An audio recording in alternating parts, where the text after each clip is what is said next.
자, 여러분 교재에 우리 보시면은 또 작년에 시험 문제 출제를 또 했던 이론이죠. 공업 입지 이론인데, 자, 우리 알프레드 베버의 공업 입지 이론을 보시면은 최소 비용 이론입니다. 말 그대로 비용이 여러분 시험 문제 나올 때는요, 그 개념만 알아도 되거든요. 그 베버에 보면은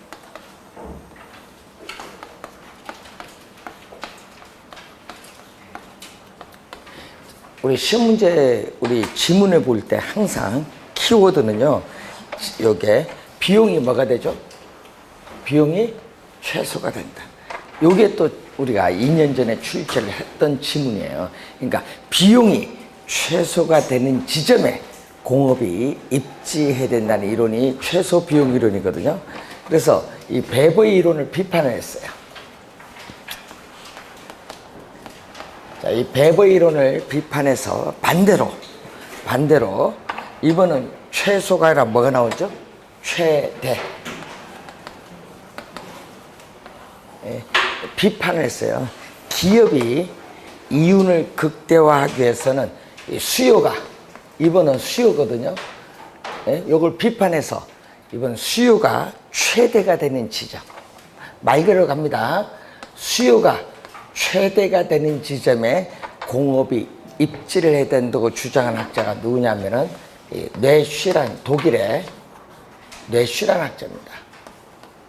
자, 이것은 우리가 작년 시험에 지문이 나왔어요. 뇌슈는 수요가 최대가 되는 지점에 공업이 입지해야 된다. 비판을 해서 나오거든요. 자, 그리고 이제 또 우리 보실 때 입지 개수가 또 중요한데, 자, 우리 지역의 경제 기반 이론입니다. 자, 요즘 뉴스도 많이 나오고 있는데, 자, 어느 지역에 어떤 산업이 들어가야 그 지역이 발전하느냐, 이게 중요하거든요. 우리 전라남도 광주하면 뭐가 있어요? 기아 자동차, 그런 거. 그러면 부평은 옆 동네 생각 안 나세요? GM 대우, GM 있잖아요. 그런 식으로 이제 기반이 되는 산업이 있어야 돼요. 이게 분석하는 게 바로 뭐냐 하면은 입지 개수요.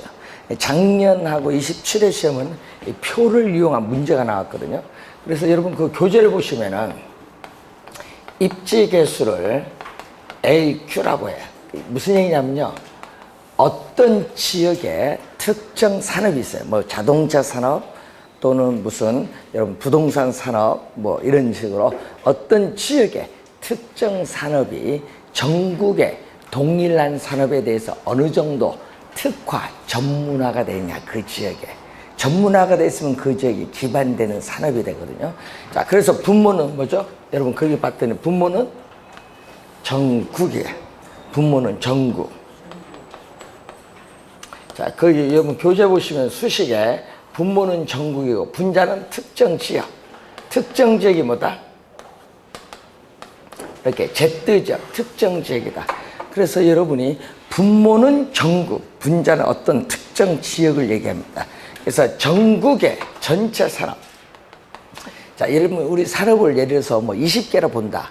그럼 20개 그런 전체 산업에 있어서 고용 인구, 고용자 수가 있겠죠.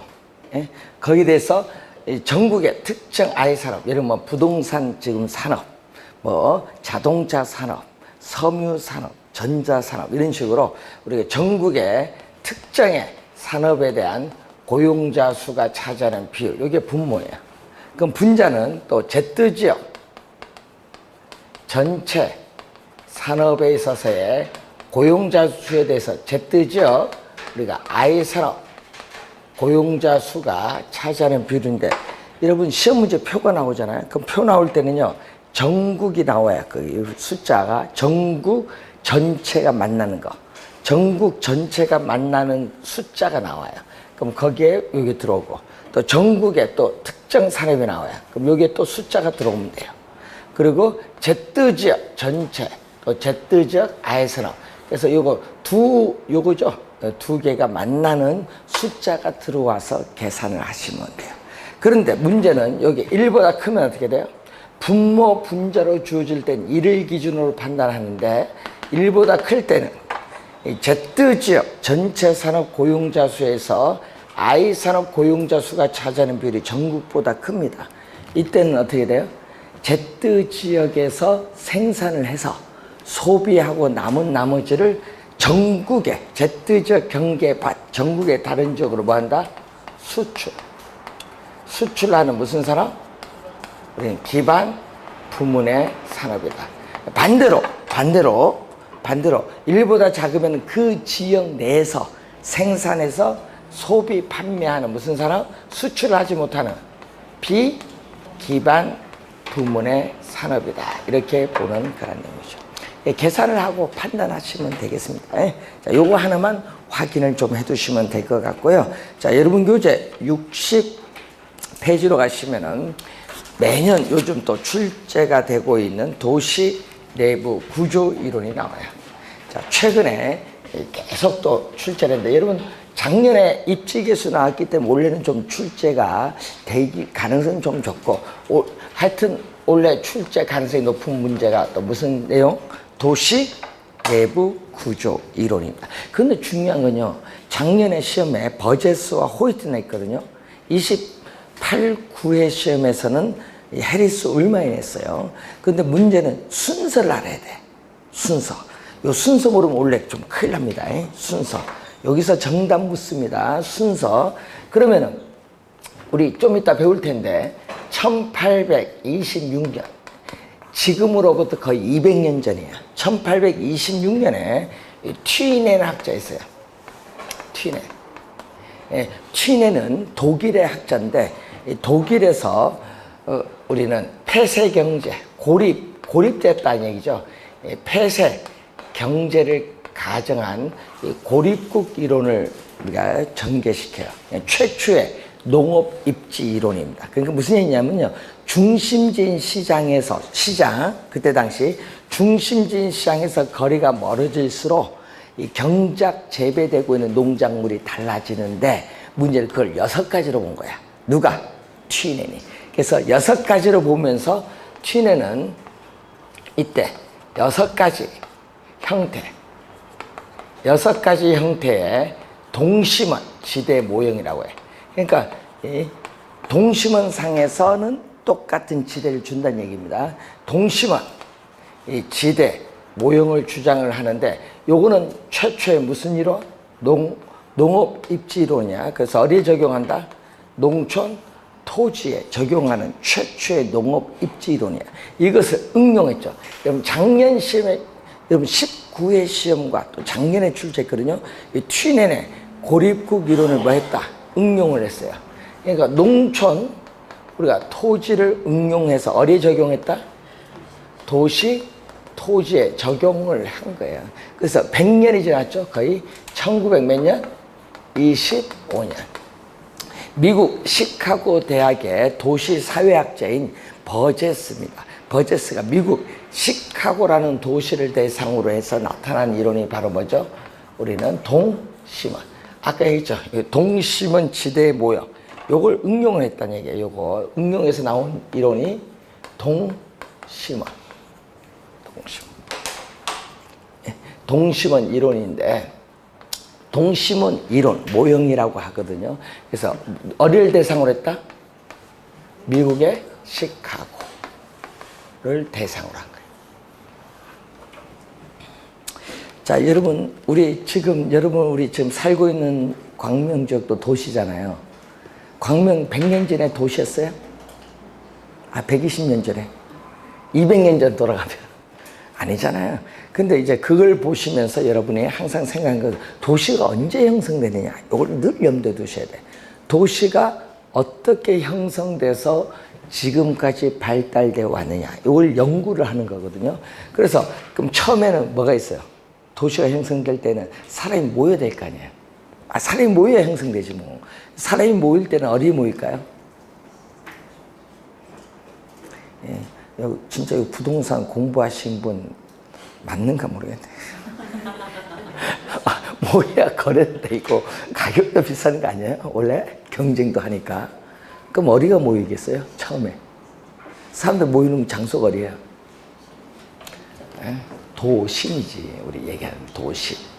그걸 우린 전문 용어로 여러분 교재에 센트럴 비즈니스 디스트릭트. 이게 도시의 핵심이야. 핵심.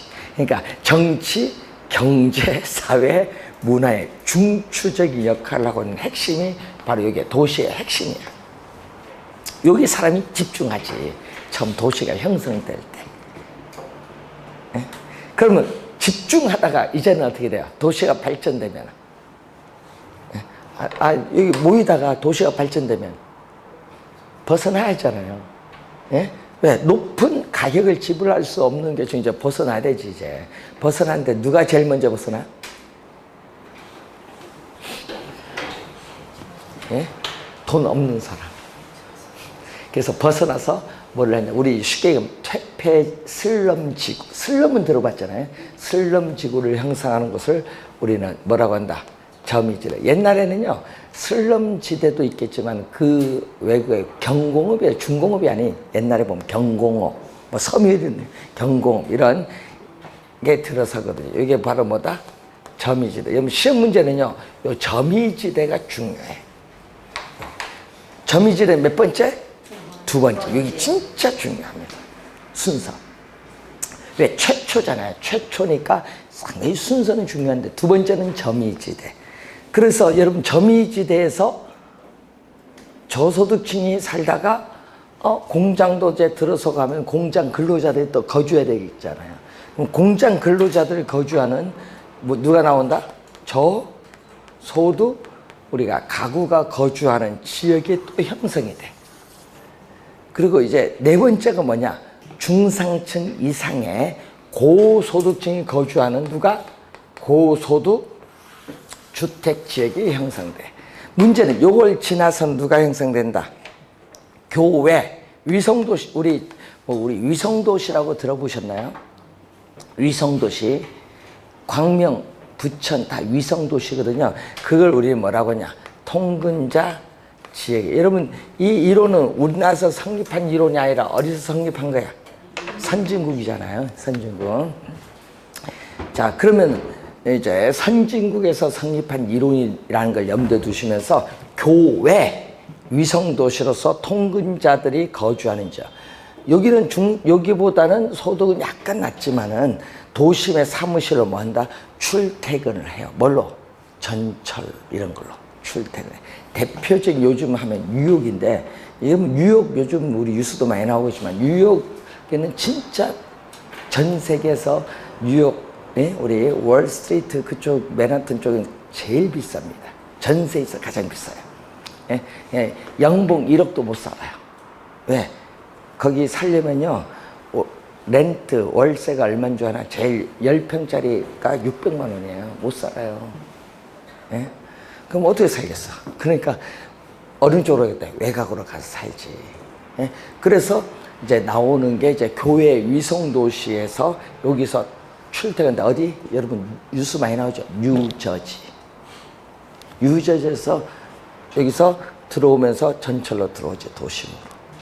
예?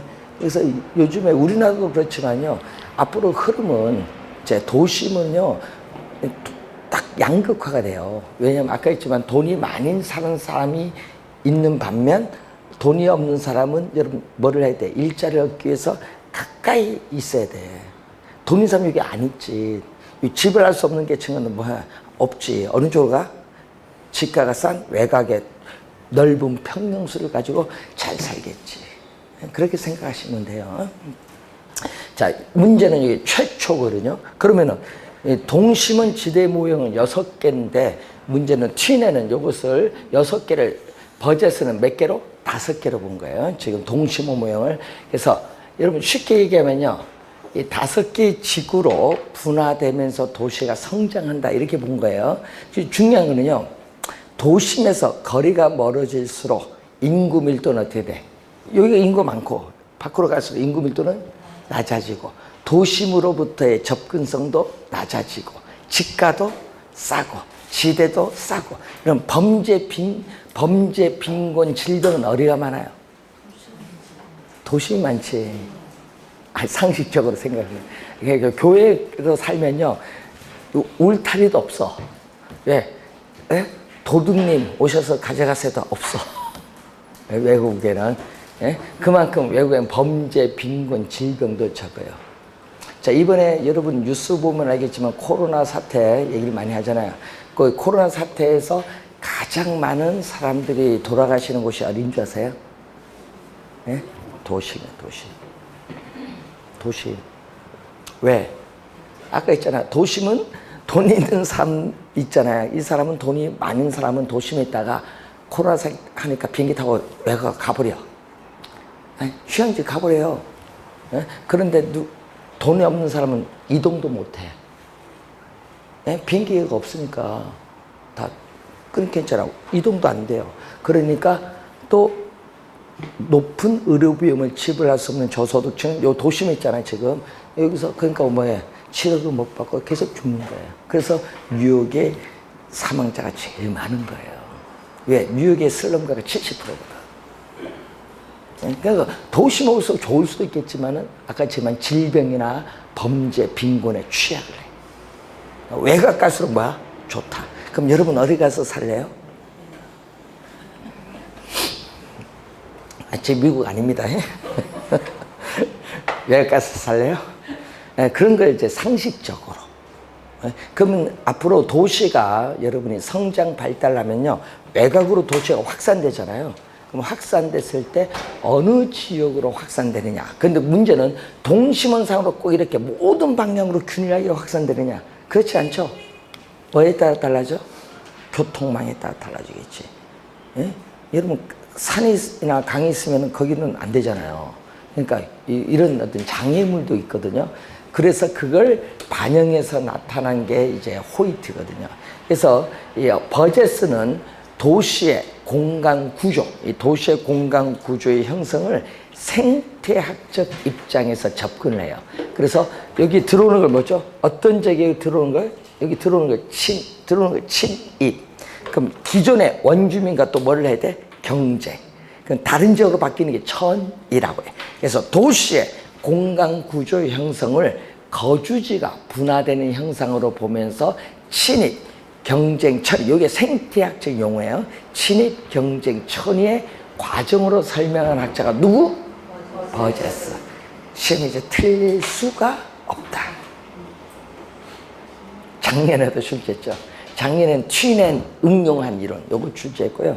그러면은 이게 1925년이거든요. 그럼 이 원을 변형했죠. 아까 산이 있으면 동심원선 못 갔잖아요. 장애물이 있으니까. 그래서 이 원을 변형해서, 즉 요거는 미국 시카고라는 하나의 도시인데, 이번은 미국의 몇 개? 142개 도시를 대상으로 해요. 이제 넓혔다는 얘기죠. 상세한 주택 임대 자료를 수집해서 분석을 하는데, 몇 년도? 1939년도에 발표했어요. 또 누구의 이론? 호이트의 선형. 여러분 이때 축은요, 교통의 축입니다. 축은 교통의 축 이론이라고도 해요. 그럼 도시의 핵심은 뭐다? 늘 똑같아요. 도시의 핵심은 뭐? 중심, 업무, 지구. 여기 핵심이에요. 핵심 하나. 둘 다 하나입니다. 근데 뭐를 따라서 아까 교통의 축을 따라서 작년에 이걸 출제했거든요. 도시의 핵심은 하나인데 교통의 축을 따라서 이렇게 도심에서 뭐가 된다? 방사된다는 걸 전제로 한다. 이 질문을 하는 거야. 그 방사되면서 이렇게 무슨 형태를 띠고 있다? 지금 무슨 형태? 요거 부채꼴 모양이지. 부채꼴 모양을 띠고 있다. 그래서 뭐를 따라서? 교통의 축, 교통망. 자, 여러분 운전을 하시죠. 운전하시면 여러분의 생각나는 게 있죠. 뭐가 있어요? 뭐 남부 간선도로, 뭐 북부 간선도로, 이런 게 있잖아요. 간선도로 한번 타보시면은 뭐예요? 그 간선도로가 자동차, 오토바이 갈 수 있어요? 자전거, 오토바이 갈 수 있어요? 못 가죠? 뭐만 다녀요? 그래서 이 자동차는 돈 없는 사람은 살 수 있어요? 아니, 이 시기에 지금도 아니고, 그러니까 이게 뭐냐면요, 돈 있는 사람이에요. 그래서 높은 주택 가격을 지불할 수 있는 고소득층에 있어서 높은 가격을 지불할 수 있는 고소득층이 어디에 입지하냐, 이게 중요한 거예요. 그래서 어디에 입지해 주요? 우리는 아까 주요 간선도로와 가까운 쪽이 집가가 비싸잖아요. 그쪽에 입지하지. 도심 가까이 입지하는 게 아니야. 그래서 어느 쪽? 이렇게 고급 주택지역이 형성돼. 예, 주요 이렇게 교통의 주 간선도로 인근의 집가가 가장 비싼 인근의 고급 주택지역이 형성돼. 그럼 좌우는 여기 가장 주택가격이 비싸니까. 그럼 주택가격이 가장 비싸면 좌우는 주택가격이 비싸야 싸요. 여기 가장 비싸니까 싸겠지. 그래서 중급 주택지역은 고급 주택지역 좌우에 입지를 해. 왜? 예? 그래도 돈 높은 가격에 지불할 수 있으니까. 그럼 저소득층 여기 가까이 못 있어. 저소득층한테 고용기회가 많은 도심 부근이나 아니면은 정반대편 고소득층 주거지역과 정반대편에 입지하는 경향이 많다. 그 얘기예요. 예? 상식적으로 이게 지금 생각하면 안 되고 지금 이론이 몇 년 전 지금 100년 전 앞이라 생각하시면 돼요. 자, 그때 이론입니다. 그래서 항상 교통망을 따라서 뭐를 이룬다? 우리는 무슨 모양? 선형. 선은 부채꼴. 형은 모양 형자. 요걸 한자를 번역한 거예요. 부채꼴 모양. 부채꼴 모양을 우리는 또 뭐라고 한다? 여러분, 우리 요거 뭐라고 해? 우리 김연아 선수 요걸 할 때, 요걸 뭐라고 해? 예? 예? 웨지라고 하냐? 웨지? 예, 요걸 번역을 굳이 한다면 무슨 때? 쐐기라고 하죠. 쐐기. 또 한 번 시험 문제 쐐기 형태로 딱 출제를 했더니 처음 들어봤다. 야, 이게 대한민국 큰일 났어. 처음 들어봤다. 농촌에 가서 요거 안 해봤는가 봐. 예? 모내기, 요것도, 부모님 산소 가서 요것도 안 해보셨는가 봐. 쐐기. 예? 그래서 여러분이 시험 문제 나올 때는 말을 약간 바꿔요. 예?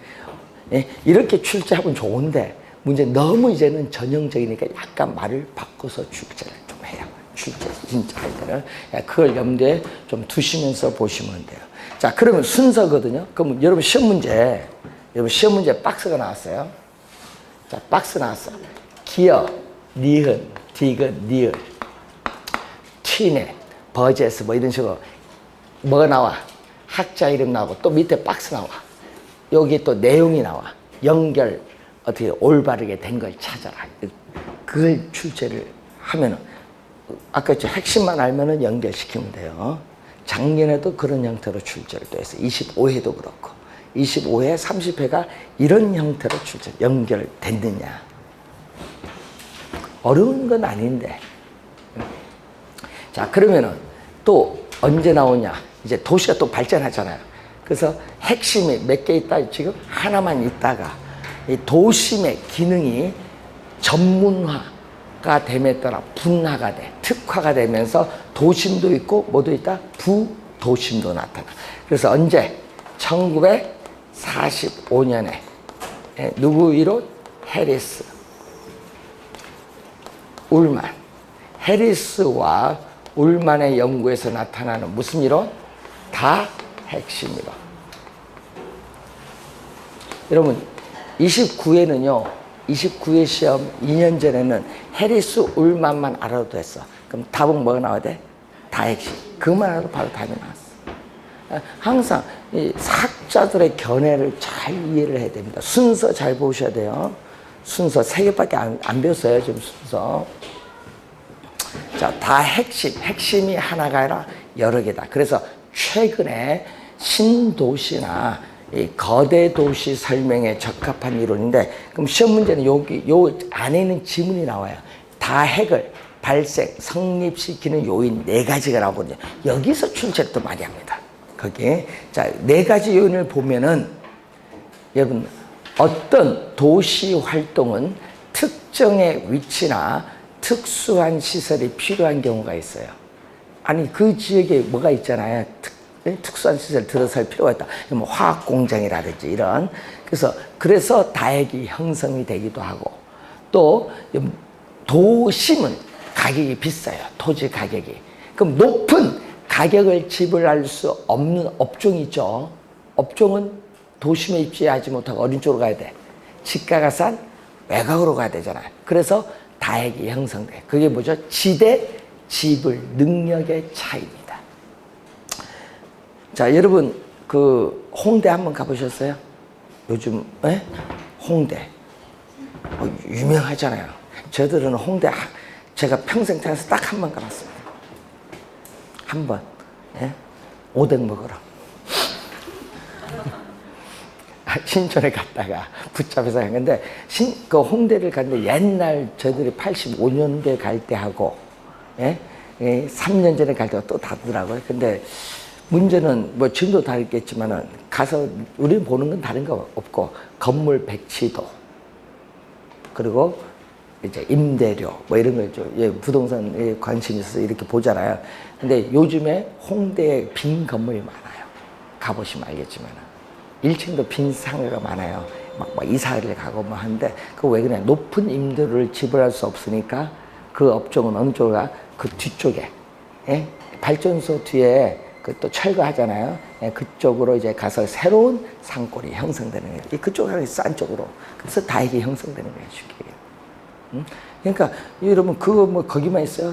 우리 강남 가면은 또 어린 쪽이 있어요. 우리 거기 유명한 거기 또 테란로 뒤쪽으로 또 유명하죠. 어리 그 무슨 거기에 절 뒤쪽으로. 그쪽도 다 망했어요. 옛날 임대료 너무 비싸니까 다 망한. 그러면 여러분은 코엑스 한번 가보셨죠? 코엑스 한번 가보세요. 코엑스 10년 전, 15년 전 최근 가면요. 업종이 막 계속 바뀌어. 왜? 결국 높은 임대료 지불할 수 있는 업종만 들어오죠. 그래서 지금은 어떻게 돼? 엄청나게 바뀌었습니다. 한번 가보십시오. 그만큼 달라져요.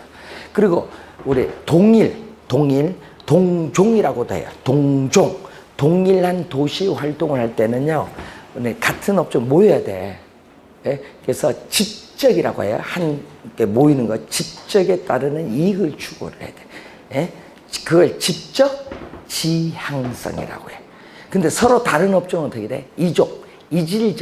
이질적인 서로 다른 업종의 도시 활동은 모이면 안 돼. 이때는 집적하면 오히려 이익이 없어. 이때는 분리가 돼. 상호 분리. 이걸 뭐죠? 입지적으로는 양립하기가 어렵다. 입지적 비양립성이라고 해요. 그러니까 모이면 망해요. 이때는 상호 분리되는 것이 좋다 이 말입니다. 자, 요 중에서 아까 입지적 비양립성, 집적 지향성 요 두 지문이 우리 개론에서 시험 지문에 진짜 단고 지문. 주의 좀 해두시고요. 4가지 요인 배웠습니다. 올해 출제가 예상되는 부분. 그리고 요거 얘도 이론이 많은데 우리 출제 유형 교재는 이 세 이론이 있으니까 이 세 이론에 대해서 잘 확인을 해 두셔야 되겠고, 그리고 또 우리 매년 또 출제되는 또 거기 보니까 무슨 이론? 지대 이론. 매년 출제를 해요. 자, 매년 출제되는데 또 학자들의 견해인데 작년에는 T년이 출제했고 재작년은 5 학자가 출제했고, 그러니까 학자들의 견해가 중요한데, 자, 여러분 토지를 빌렸어요. 그럼 토지 소유자로부터 여러분이 토지를 빌려서 이용하면은 뭐를 줘야 돼? 이용한 대가를 지불해야 돼. 그 이용한 대가를 우린 전문 용어로 뭐라고 하는지 지대라는 용어로 써요. 지대. 그러니까 토지 소유자로부터 토지를 빌려서 이용하면은 그 대가를 주는데 그 대가를 우린 전문 용어로 지대라고 해. 근데 문제는 이 지대란 용어가 1776년에서 1870년 거의 몇 년? 100년간의 이 시기를 고전학파의 시대라고. 이 시기를 고전학파의 시대라고 합니다. 그럼 이 시대에서 토지는 뭘로 보냐? 토지, 자본, 노동을 볼 때 이 토지 자본을 고전학파 이 시기는 구별한다. 토지는 뭐죠? 토지는 어떻게 돼요? 지구가 태초에 형성될 때부터 인간의 인공적인 힘이 가미되지 않고 자연적으로 주어져 있는 물건. 지금 자연적으로 주어져 있는 물건 토지는 사용해도 소모가 돼야 안 돼요? 토지 사용 안 해봤어요? 소모돼야 안 돼요? 토지 특성 영속성에서 줬잖아요.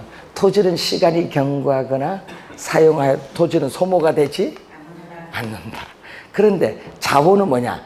인간의 인공적인 힘이 가미됐어. 요거는 예를 들면 대표 기계. 그럼 기계는 사용함에 따라 소모돼야 안 돼요? 돼요.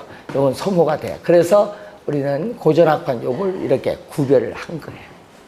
예? 그러면 우리 토지, 자본, 노동을 투입을 해서 발생한 총생산물이 있겠죠. 총생산물.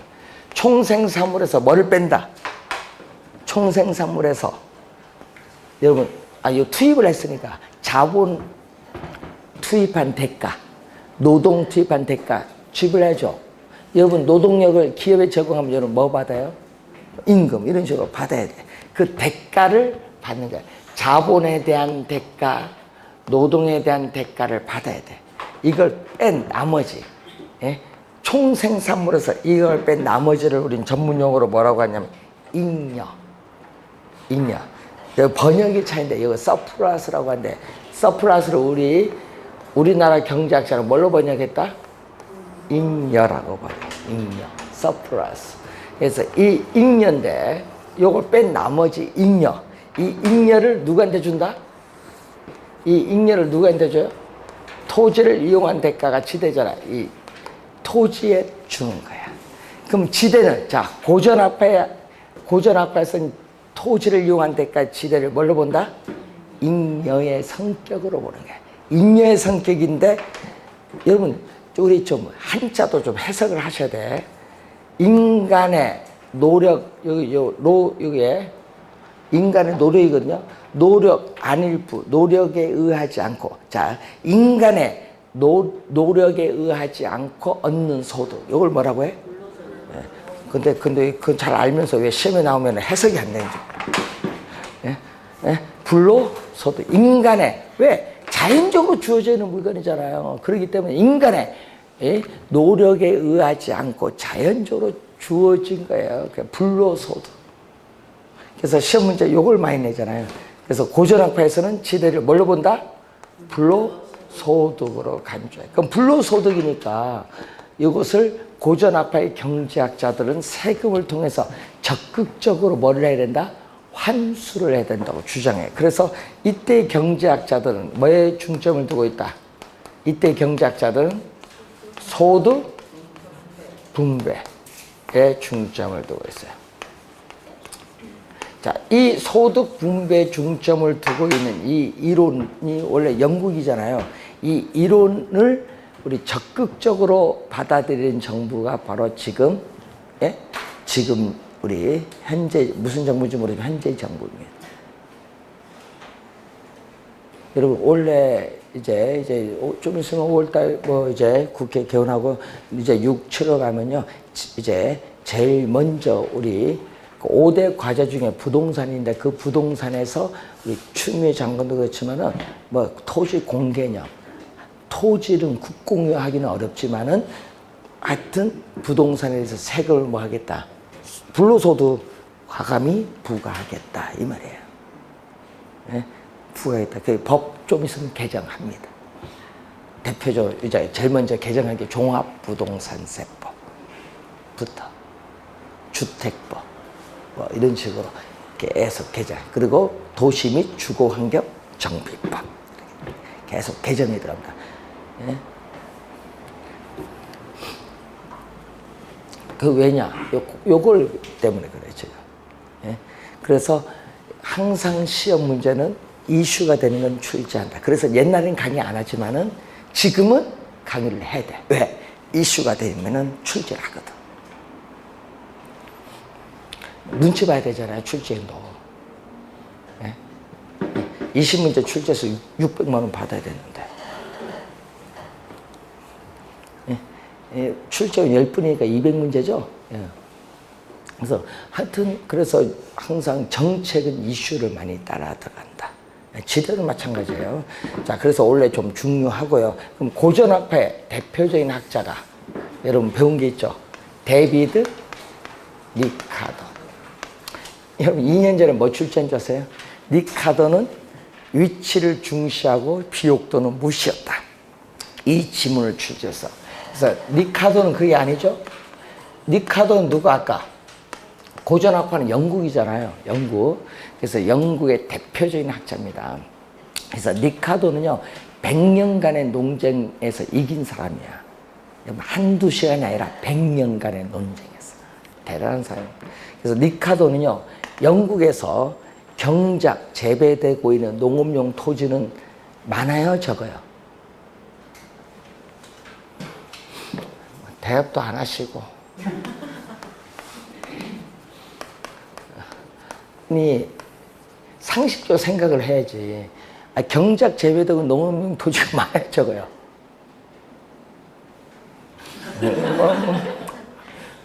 그것도 대답 안 해봐. 비옥한 토지가 많아요, 적어요?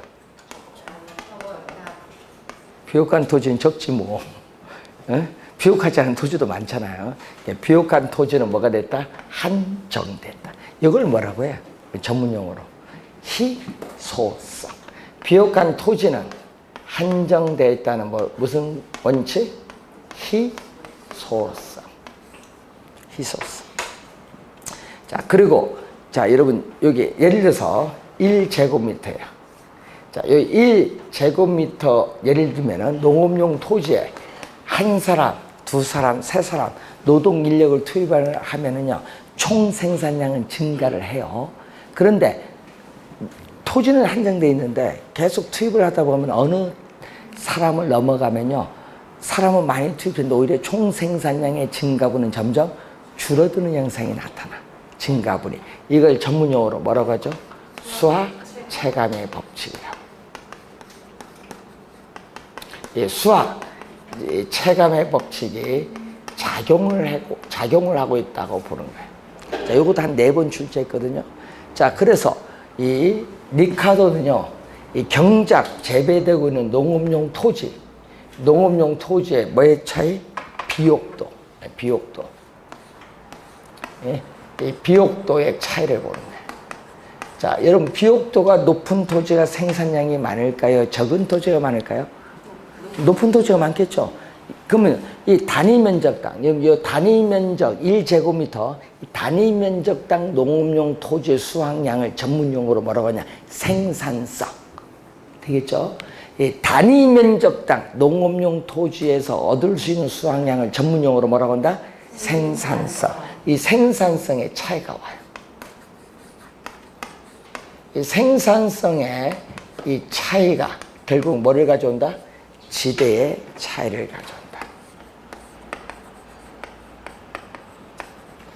이때 비옥도는 토지의 특성, 양적인 특성이 아니라 무슨 특성?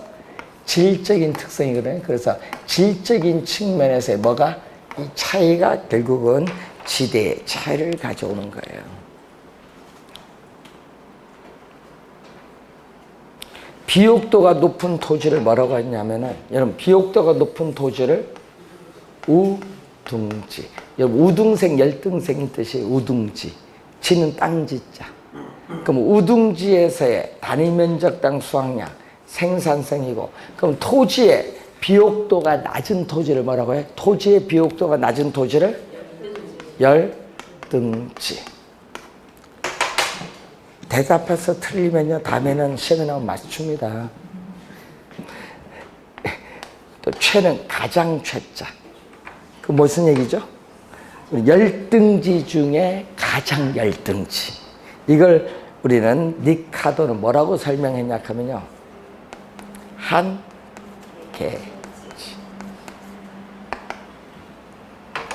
그러면 경작 재배되고 있는 농업용 토지의 생산성이 뭐다? 한계지는 가장 낮다.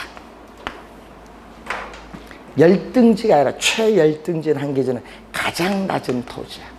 예? 토지의 생산성이 가장 낮아요. 그래서 이 한 개지는 생산성이 가장 낮기 때문에 이걸 기준, 여러분 요게 예를 들어서 10개 생산한다. 그럼 20개 생산한다. 20개에서 10개 뺀 걸 뭘로 줘야 돼? 지대로 줘야 된다. 그래서 이 한 개지를 기준으로 해서 이보다 더 높은 비옥도를 가진 이 우둥지에 대한 생산성에 대한 대가를 지대로 지불해야 된다. 주장한 학자가 누구? 리카르도. 그래서 여러분 이제 배운 겁니다. 요거 뭐야? 뺀 걸 뭐라고 해? 차감 뭐 이런 것도 막 나오잖아요. 차액이잖아요. 뺐다.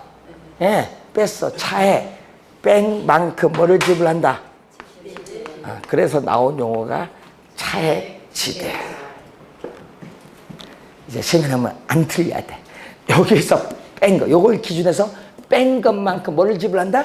차액만큼 지대로 지불하자 이 말입니다. 그래서 나온 용어 차액지대. 2년 전에 출제를 했어요. 차액지대. 개념은 이제 알아야지. 차액지대가 뭔지. 근데 리카도는요, 또 중요한 것은 리카도는 지대를 뭐죠? 토지를 이용한 대가거든요. 이 지대를 뭘로 보냐? 자, 우린 시장에서 거래되는 생산물 가격, 여러분 생산물 가격이 시장 가격이거든요. 농산물이 시장에서 거래되는 가격이거든요. 그 생산물 가격에서 그 농산물을 생산하는 데 드는 뭐가 있다? 비용. 요걸 뺀 걸 지대인 이 이윤이라고 본 거예요. 누가?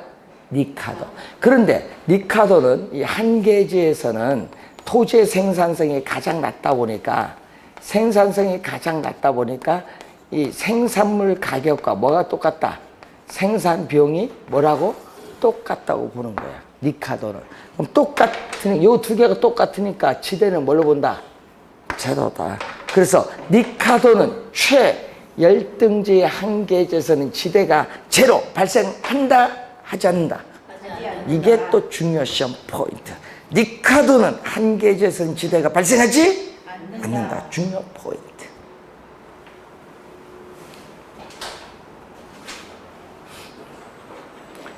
이론이 좀 어려운데 여러분 진짜 여러분 땅 가지고 있으면은요 여기 탁탁 들어올 텐데 그 생산한 생산물 가격 생산비가 나 어느 정도 이윤 나느냐 뭐 계산이 될 텐데.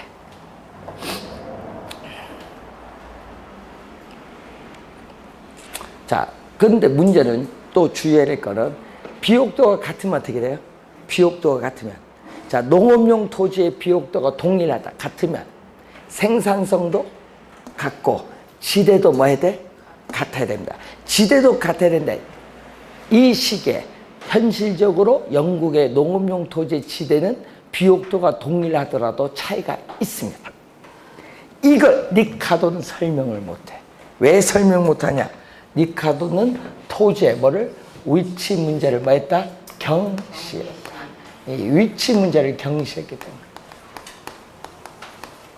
토지의 위치 문제를 경시했기 때문에 그렇다.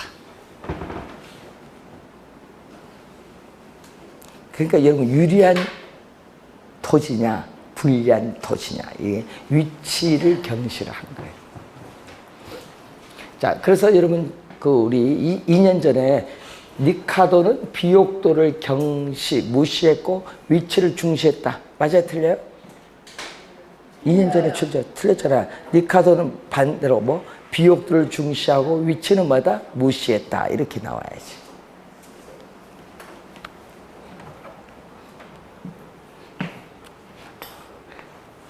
우리 이 정부가 진짜 좋아하는 학자 마르크스, 막스라고 해. 막스. 여러분 막스로 배웠을 것 같아. 옛날에 보면 윤리 시간에 마르크스로 배울 때는 대학교 오셔서 배우셨나? 막스. 근데 이 사람들이요 마르크스, 막스를 다른 사람 오해하시는 분이 많더라고요. 여기 보면 같은 용어인데. 예? 마르크스는 영어로 부르는 거고요. 유럽에서는 막스라고 불러요. 마르크스 교재에 5권이 있어요. 자본론. 들어보셨나요? 옛날 그거 읽으면은 여러분이 교도소 갔어요. 옛날에. 근데 이제 경제학자들은, 경제학을 배우시는 사람들은 외국에 가면요, 꼭 이 1학년 들어가기 전에 읽어오라는 저서 중에 하나가 자본론이에요. 그것도 원서 읽어요. 원서가 얼마나 어려운 줄 알아서 독일어 다 번역을 해야 되니까. 예? 그거 갖고 학점을 줘요. 마르크스 유명한데, 마르크스 그 자본론 중에 나온 용어 중에 하나가 절대지라는 용어라. 예? 자, 여러분 2년 전에 정답 지문, 29의 정답 지문, 28, 27 계속 출제된 용어거든요, 마르크스는. 자, 그러면은 이 절대지대는 요가 또 다르거든요, 차액지대와. 절대, 이 마르크스는요, 요걸 비판해서 나오잖아요. 토지의 비옥도의 차이에 따르는 생산성, 이 생산력 차이와는 관계없다. 무관, 관계없다. 자본주의 사회에서는 토지는 국공유화됐어요, 사유화됐어요? 사유화됐죠? 또 이제 국공유화가면 안 됩니다. 토지는 사유화됐어요. 사유화됐기 때문에 토지 소유자는 토지를 가지고 있어. 토지 소유. 예? 그래서 토지 소유자는 이 토지를 소유하고 있다는 그 자체로 인해서 지대가 발생한다고 주장한 학자가 누구다? 바로 마르크스야. 토지, 소유로 보는 거야. 그래서 절대지대가 뭔지 아세요? 토지 소유자가 토지를 어떻게 돼요? 국공유화 아니잖아요. 사유화됐기 때문에 독점적으로, 사유화돼서 독점적으로 소유하고 있기 때문에 그 토지로부터 얻는 수입을 뭐라고 한다? 절대지대라고 해요. 그래서 마르크스는 리카도를 비판해 나옵니다. 아무리 한 개지 범위 밖에 있는 토지를 알지라도 토지 소유자가 토지를 소유하고 있기 때문에 야, 너 빌려갔으면 돈 달라 하면 줘야 된다, 이 말이에요. 그래서 아무리 한 개지 범위 밖에 있는 토지를 할지라도 뭐를 지불해야 된다? 네, 지대. 이걸 또 시험에 또 많이 출제한다. 마르크스는 한 개지에서도 뭐가 발생한다? 지대가 발생한다. 이걸 또 출제 단골이다. 여기 단골. 요 두 개가 단골입니다. 요 두 개만 떴다 하면 누구? 마르크스. 그래도 시험에 나오면 틀릴 수 같아요.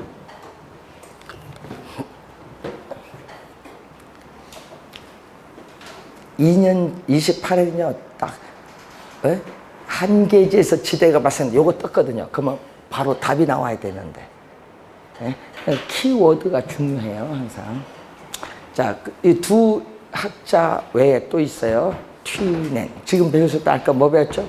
1826년에 튀넨의 고립국 이론. 요걸 설명을 해야 되는데 그 이론 올 작년에도 출제했는데 상당히 중요한 학자입니다. 그래서 올해도 출제가 예상되는 학자가 누구 이론? 튀넨 이론. 그래서 여러분 교재에 거기 보시면은 64페이지에 튀넨의 이론이 나와요. 65페이지에 중간에. 자, 이 이론은 잠시 쉬고 설명하도록 하겠습니다.